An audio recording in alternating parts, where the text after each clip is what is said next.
Ako nga pala si Kuya Tins. Labor na walang pangarap.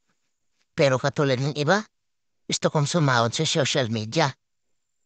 4 na taon pala kaming tumitira dito sa bahay. Sagad na. Hindi naman nagkukulang. Merong pinagkukuhaan ng pagkain. Sagana sa isda. At di naman naghihirap. Pero parang may kulang pa rin.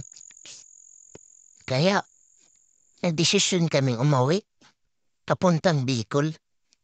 Kasama ang aking 2 anak at inilpit na namin lahat ng gamit. Mahirap, pero kakayanin. Hindi naman sa hirap ng sitwasyon, pero basta may kulang. Alam ko, pagpunta namin sa Bicol, mahirap kasi wala pa akong trabaho. Mahirap dahil may 2 akong anak na kailangan pa igatas, pero doon naman mapupunan ko yung kulang na sinasabi namin. Doon magagawa ko na yung gusto ko. Kaya napagdesisyon na naming umuwi. Alam kong mahirap, pero may Diyos naman. Aalalayan kami. May Diyos naman na susuporta sa amin. Kaya salamat sa panonood.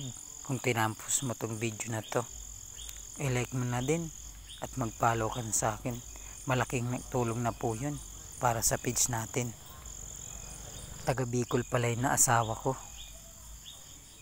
Naga, Kalabanga, Kumagingking, Camarines Sur.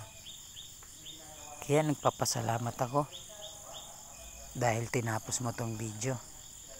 Maraming salamat sa inyo, guys.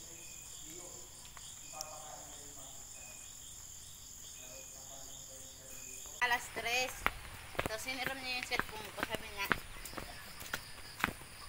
gisingin niya daw sa inyo. Pagkailin ka lang.